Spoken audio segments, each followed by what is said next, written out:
What are the top 3 businesses that I would not get involved in? Hi, my name is Duarte. I'm a business coach and consultant. I've been doing this for a couple of decades. This is what I know and I've learned. I've analyzed hundreds, if not thousands, of businesses in the last 33 years, and I think you can benefit from this. Coming in at number 3 is bars and nightclubs. The reason why you want to stay away from them is because, first of all, 60% of them fail within the first year. And if they do manage to survive past the first year so that they can complete their lease and not lose everything, then what happens is the 80% rule of failure applies within 3 to 5 years. The reason for such a high rate of failure is because it is dependent on taste, right, and trends.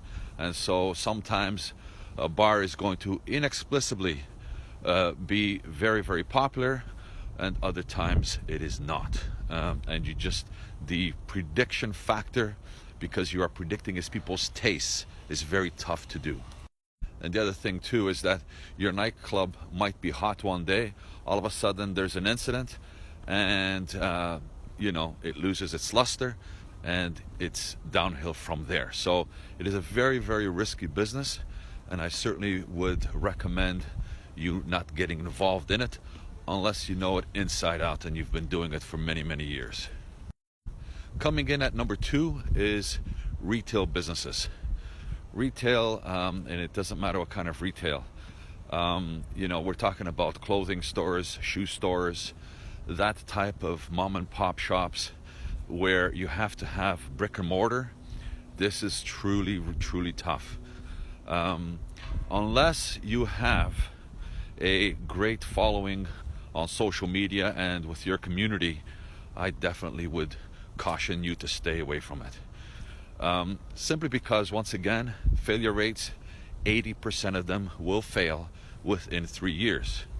96% of them are going to never pass their 10-year mark. So you have to be very, very cautious of how you're going to set up such a business.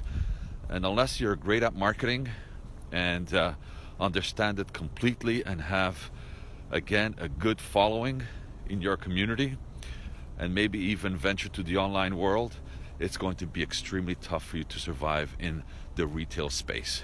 So that is number 2 I would definitely stay away from. What you have to understand with retail businesses is that you have usually a high cost lease, and years ago it would be great because we all depended on foot traffic, but foot traffic is going down. People are using the internet to buy stuff now more than ever.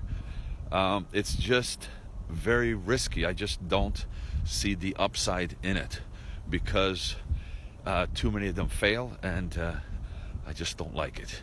I'm always very cautious about advising people to get in it.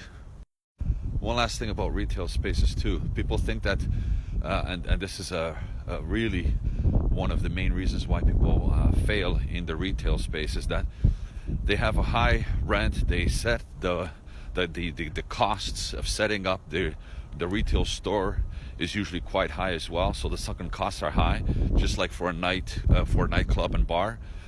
And then not only have you put in that sunken cost, but you have that high lease cost, and then you've got to do marketing. A lot of people don't understand that you've got to spend at least what you're spending on your lease on marketing to be successful, and that's to have a good shot at it. So for these reasons, all of these 3 businesses that I'm going to mention, especially and including number 1, you should not get involved unless you are prepared to be very cautious and take the advice that I just gave.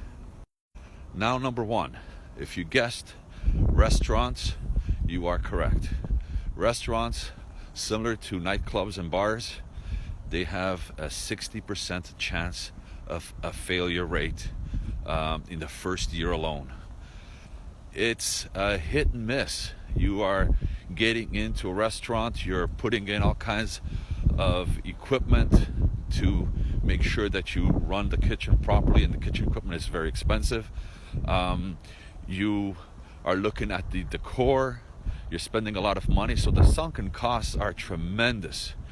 And then, of course, lease space, unless again you own the property, and that's an added cost. And after all of that, you've got operating costs and marketing costs.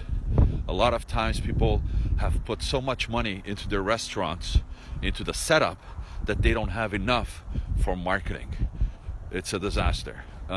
So I would definitely recommend against them, because you're talking about trends and tastes, and sometimes it's going to go in your favor and sometimes it isn't, and the costs of getting one up and going is just too high for the risk of success. There are a lot of businesses that you can start with a lot less capital costs. As a matter of fact, I have videos on businesses that you can start with less than $1,000 and very little skill, and so there is just no reason why you want to put in such sunken costs and high risk into something that is really, really risky. Why not start something smaller and get it going, and you can grow it over time? Much less risk and much better for you. So I hope that this is helpful. If you need to contact me or have any comments, please do put them in the comments section. I'd love to hear them, or I'd love to see them. And please follow me if you don't. And I will see you tomorrow.